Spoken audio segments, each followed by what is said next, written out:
जय हिंद, जय भारत। मैं रेबल सदानंद पति और इस वक्त जंतर मंतर आप लोगों के बीच मेरे दाहिने साइड में आप देख सकते हैं इंडियन आर्मी के एक जवान जो एक जद्दोजहद कर रहे हैं अपने आइडेंटिटी को लेके। मीडिया से आए तमाम पत्रकार बंधुओं को मेरा नमन। और गुजरात के भी मैं रिसेंट यात्रा में था, काफ़ी सारी कवरेज हम लोगों ने की।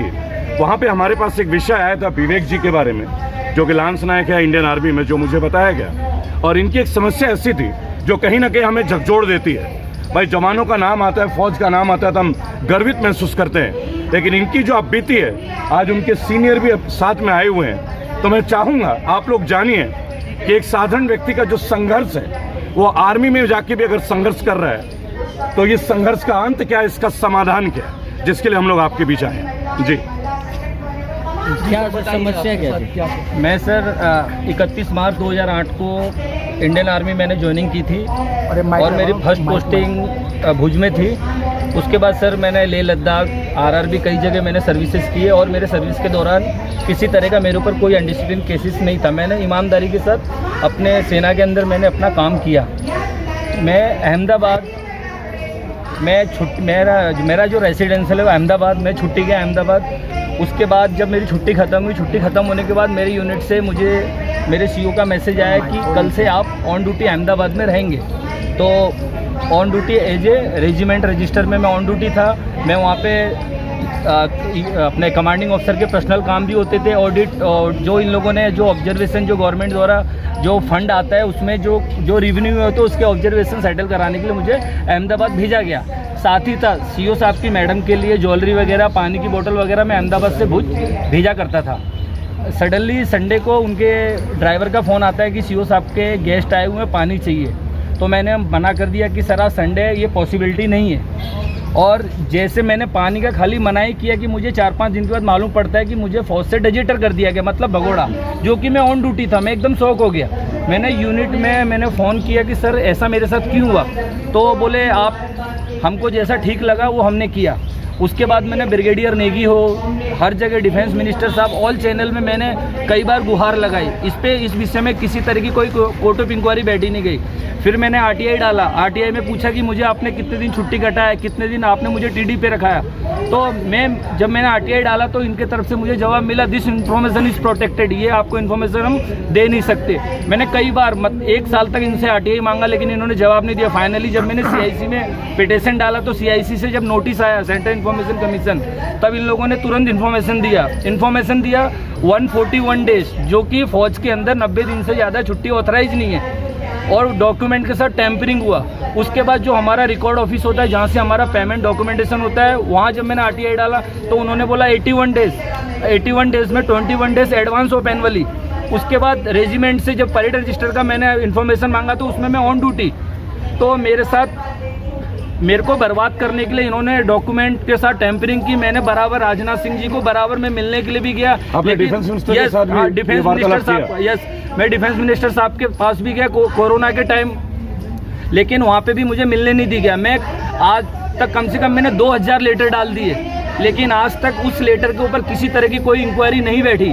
मैं प्रधानमंत्री जी, उनके जो प्रिंसिपल सेक्रेटरी है पीके मिश्रा साहब, उनके एडवाइज़र है खारे साहब, मैंने सबसे जस्टिस मांगा कि मुझे एक बार मिलने दिया जाए, लेकिन मुझे मिलने नहीं दिया गया। मेरे साथ एक कर्नल साहब थे, कर्नल रूपेश, उन्होंने काफ़ी कोशिश की कि मैं इस मैटर को सॉल्यूशन लाऊं, लेकिन उनको कर्नल द्वारा बताया गया कि अगर आप डोनाल्ड ट्रंप के पास भी चले जाएंगे तो भी हम ये नहीं छोड़ेंगे, क्योंकि ये सारे पावर राइट्स हमारे साथ है, जो आज तक कोई जवान हमारे सामने मुंह नहीं खोल पाया। आज मैं 3 साल से कंटिन्यू जस्टिस मांग रहा हूँ। लास्ट में फाइनली मैं कोर्ट में गया। कोर्ट में भी उनके वकील द्वारा अपने एफिडेविट में जवाब दिया गया कि विवेक झा अपनी मर्जी से पोस्टिंग आया है और अपनी मर्जी से छुट्टी गया और अपनी मर्जी से काम कर रहा था। फौज के अंदर जवान अपनी मर्जी से खाना भी नहीं खा सकता, तो अपनी मर्जी से पोस्टिंग कैसे आएगा। आज अगर इतने सारे चैनल अगर बनाए हैं, अगर सब मर्जी से करेंगे तो फिर ये चैनल बनाने का मतलब क्या है। सारी फिर सेना अपनी मर्जी से, फिर आज मैं लेह लद्दाख फिर क्यों जाता, मैं अपने घर अहमदाबाद में ही नौकरी करता। बिल्कुल। और मैं प्रधानमंत्री जी से यही कहना चाहता हूँ कि अधिकारी लोग आए दिन जवान सुसाइड इसलिए करता है कि अधिकारी लोग डुप्लीकेट डॉक्यूमेंट बनाते हैं, टैंपरिंग करते हैं, पैसे का बड़े लेवल पे घोटाला करते हैं, जिसका मेरे पास एविडेंस है। 14 फरवरी पुलवामा अटैक, पूरा देश गूंज रहा था आंसुओं से। उस दिन भुज मैं टेंट पार्टी चल रही है अधिकारी द्वारा, पूरा एविडेंस में बता सकता है कौन कौन अधिकारी उस पार्टी में इन्वॉल्व था, और ये ईमानदारी का सर्टिफिकेट बांटते हैं। आज जवान क्यों सुसाइड कर रहा है? सेना में हम अगर भर्ती हुए तो क्या हमारे जीने का अधिकार छीन लिया गया? ना हमको अच्छा खाना मिलता है, ना अच्छा कपड़ा मिलता है, ना अच्छा रहने को मिलता है। फैमिली से हम बात करते तो अगर फ़ोन रखा है तो हमारा सीधा चार्जशीट करते हैं, आपको फ़ोन ऑथराइज नहीं है, और ऑफिस में बैठ के शेयर बाजार खेलते हैं। तो मैं प्रधानमंत्री जी से यही कहना चाहता हूं, अगर आपने इसके ऊपर इंक्वायरी नहीं बिठाई तो पूरे देश के जितने भी जवान हैं सारे के सारे रोड पे आएंगे। ऐसी हमारा दुर्भाग्य कि हम ऐसी सेना के अंदर भर्ती हुए कि ऐसे अधिकारी हमारे ऊपर कंट्रोल कर रहे हैं। इनके अंदर लीडरशिप के कोई गुण नहीं है। इन्होंने खाली अपना जेब बचाया और पूरे जितने भी फौजी हैं उनसे अपने घरेलू काम कराए, और जिसने मना किया उसको डिसमिस फ्रॉम सर्विस कर दिया, नहीं तो मार दिया गया।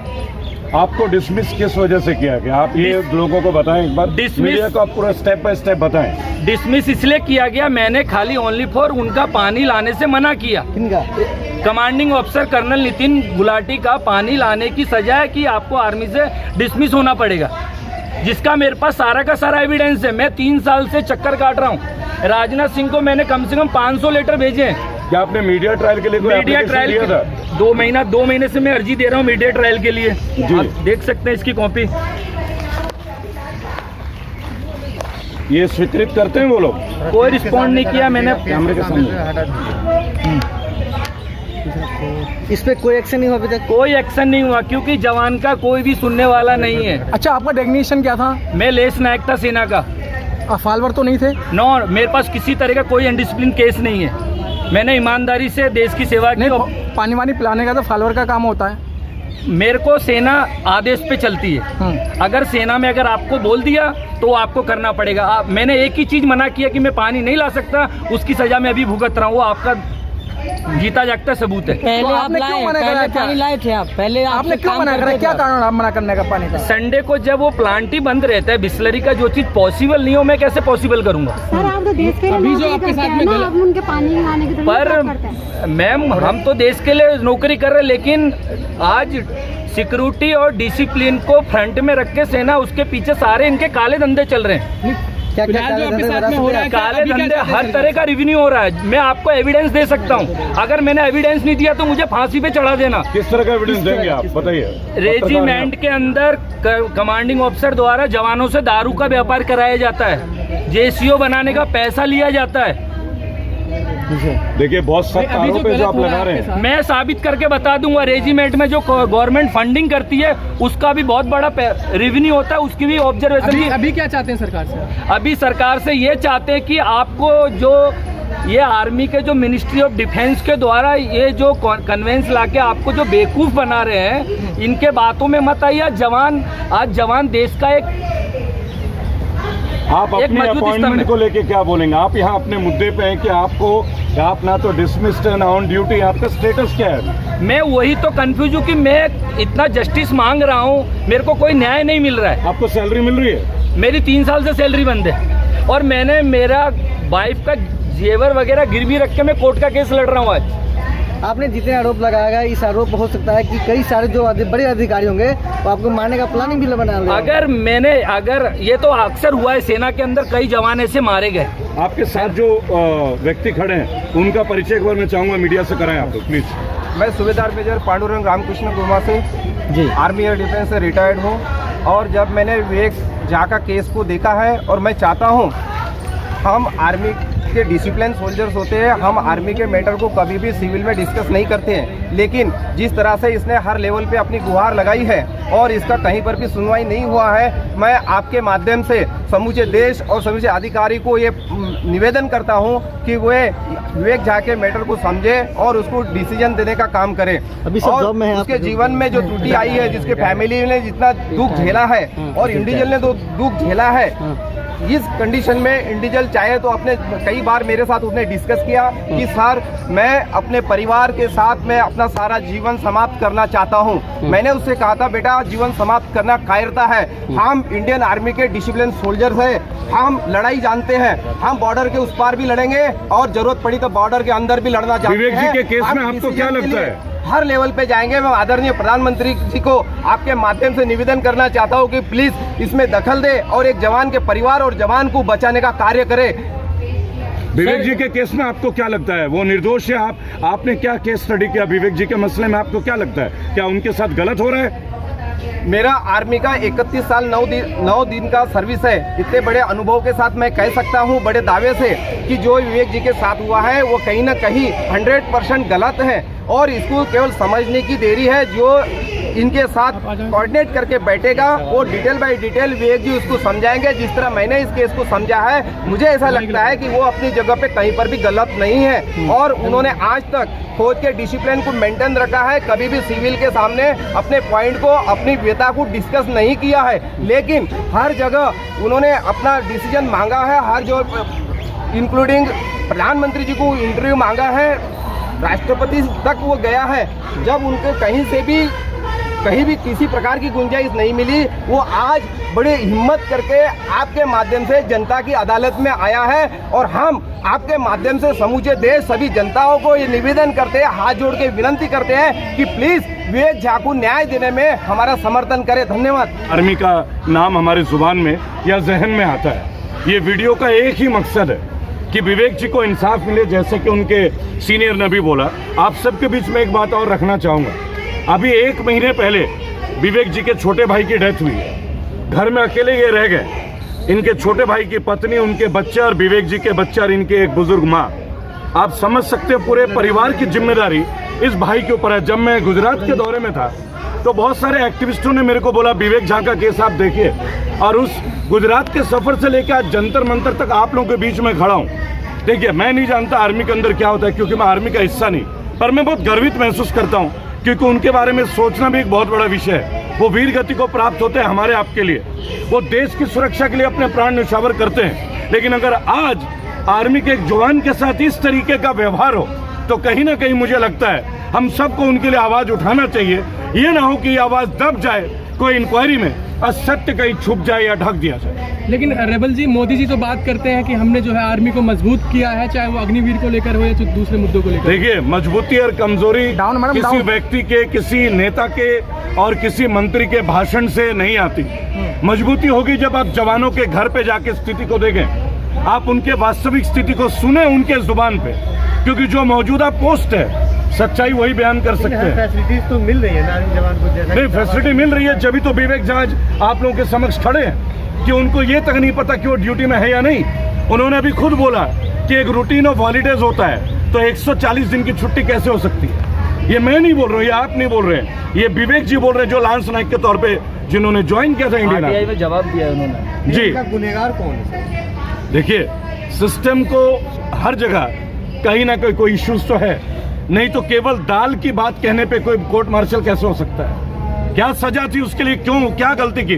उन्होंने बस एक सवाल ही तो पूछा था।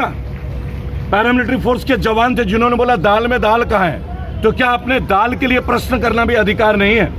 और ये जो मीडिया है जिसे प्रजातंत्र का चौथा स्तंभ बोला जाता है, या तो इसे मिटा दीजिए, टेक्निकली डिक्लेयर कर दीजिए there is nothing called media. और अगर आप इसको प्रजातंत्र का चौथा स्तंभ मानते हैं तो इनके जैसे पीड़ित लोगों की आवाज तो हमें बनना पड़ेगा। अब मुकदमों के डर से आप सत्य को छुपा तो नहीं सकते ना भाई। जी राहुल जी, जितने भी अभी मोदी जी के बिल आए हैं या योजना आई है, उनका सबका आपने विरोध किया है। देखिए, चाहे अग्निवीर है, किसान बिल है और दुनिया भर के जो बिल थे। चलिए, मैं आपकी बात बड़ी करता हूँ। पहली बात तो मेरा व्यक्तिगत तौर पे कोई बैर उनसे नहीं है, मैंने अपना जीवन का पहला वोट उनको दिया है, आप इस बात को समझें। लेकिन 30 साल के नौकरी करने वाले लोग अगर ये कहे कि 5 साल की नौकरी अच्छी होती है तो सवाल तो बनेगा, सवाल तो उठेगा ना।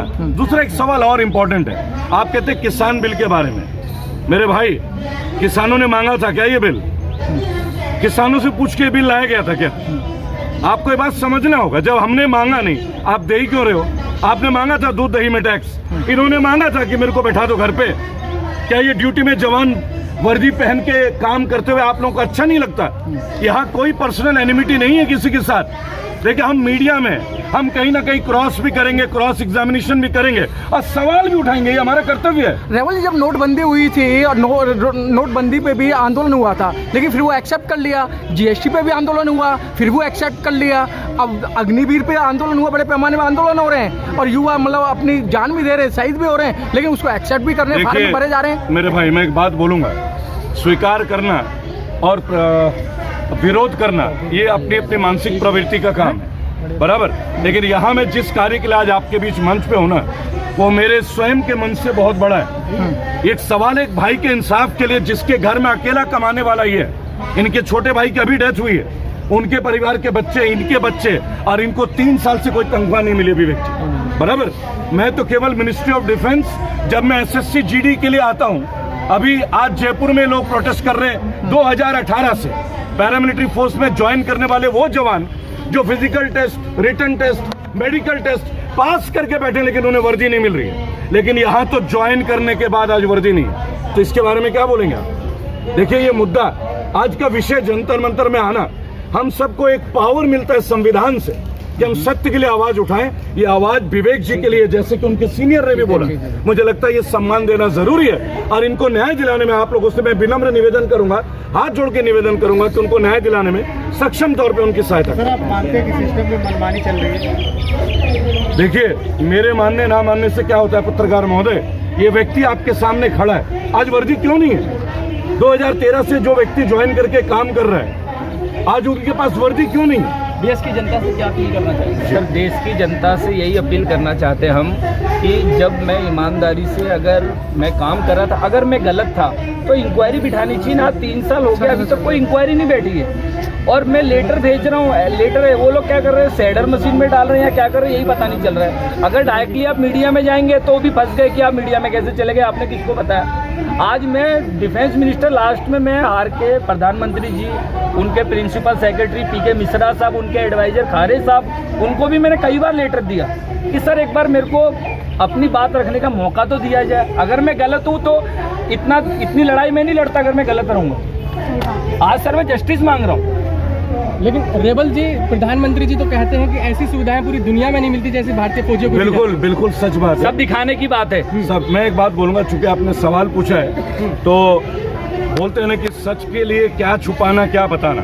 आपके सामने पीड़ित खड़े हैं, कितनी सुविधा में आप तय कर लीजिए, प्रधानमंत्री जी तय कर लीजिए, हमारा आप तय कर लेते हैं। एक जवान जिनके हाथ में इतने कागज है ड्यूटी के टाइम पे, वो क्या कागजों के चक्कर काटने के लिए वर्दी पहना था क्या?